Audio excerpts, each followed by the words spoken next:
I'm sure you remember the woman in the viral video in 2021 seen coughing on an Uber driver. Well, she's in trouble again, this time accused of stealing a San Francisco nurse's identity. ABC 7 News I-Team reporter Melanie Woodrow has a story that you'll see only on 7.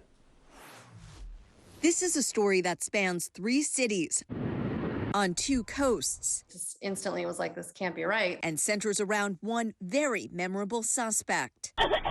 Arna Kimai, who coughed on an Uber driver in March of 2021 and ripped off his mask. She's also the former neighbor of a San Francisco oncology nurse named Emily. Emily asked that we not use her last name after she filed a police report this month that she suspected Kimai stole her identity. I noticed I was getting Chase credit inquiries. There was about 12 of them. I knew I wasn't doing it. Emily began digging, following up with a dozen or so luxury buildings and car dealerships she says had run her credit without her permission. She says one of them gave her a cell phone number a person had used for the application in her name. Emily looked up the number, which she says came back to Arna Kimai, a name she didn't know at first.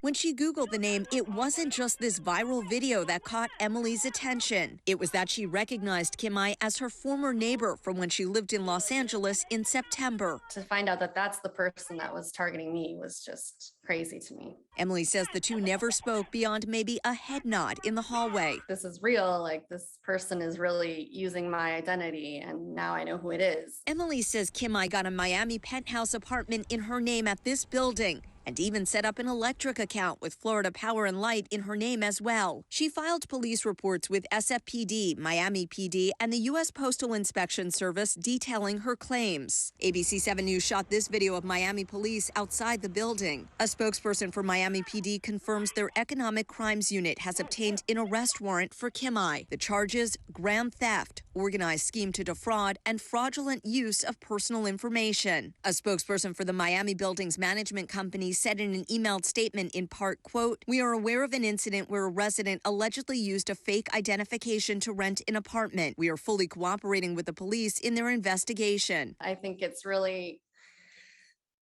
just horrible that someone can take a really easy way out and a get-rich-quick scheme and try to live in the lap of luxury on someone else's dime. Meantime, Kimai's case for the Uber incident is ongoing. Her trial is scheduled for June. ABC 7 News reached out to her attorney regarding the new allegations. He said he is in communication with Kimai and she is in the process of arranging for her surrender in Miami. For the I-Team, Melanie Woodrow, ABC 7 News.